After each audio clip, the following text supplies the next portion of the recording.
Bonjour à tous, on se retrouve aujourd'hui pour une vidéo parlant du sluggish cognitive tempo, le rythme cognitif lent en français, un syndrome qui se caractérise principalement par de la rêverie éveillée, de la lenteur, mais également de la somnolence diurne. C'est d'ailleurs sur ce dernier point que je vais vous présenter cet article sorti en 2022 par Frédéric et collaborateurs, travaillant sur la question spécifiquement du lien potentiel entre sluggish cognitive tempo et troubles du sommeil.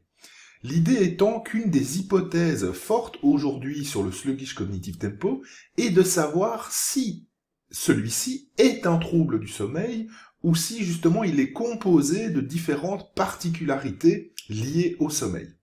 Dès lors, ils ont commencé à travailler sur le sujet il y a quelques années et ont développé ici une étude extrêmement intéressante et poussée pour essayer de faire le lien entre les deux caractéristiques, sluggish cognitive tempo, trouble du sommeil.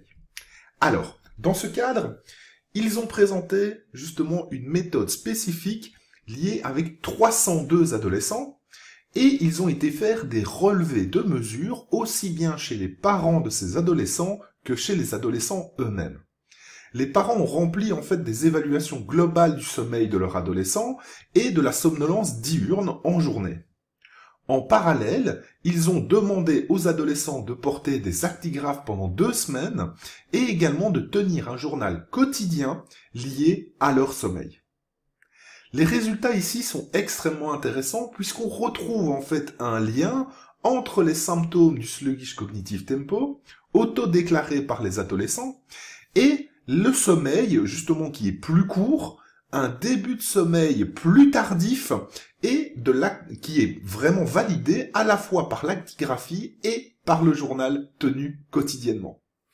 Deuxième chose, nous retrouvons aussi que les symptômes de sluggish cognitive tempo sont associés à des latences d'endormissement plus longues, mais également à un sommeil général qui est moins bon. De plus, on retrouve plus de problèmes sommeil-éveil et de somnolence diurne relevés par les adolescents, mais davantage de difficultés à initier et à maintenir du sommeil selon les parents. L'ensemble des données semble cohérente entre l'observation des parents sur le sommeil et les adolescents sur leur propre façon de le vivre. En conclusion, les résultats fournissent aujourd'hui la preuve unique entre le sluggish cognitive tempo, un mauvais sommeil, une plus grande somnolence diurne, selon des mesures objectives d'actigraphie, mais aussi subjectives, c'est-à-dire le journal repris par les adolescents, mais également l'observation par les parents. Aujourd'hui, cette étude est sans doute la première à avoir analysé le lien de manière aussi spécifique entre le sluggish cognitive tempo et les troubles du sommeil.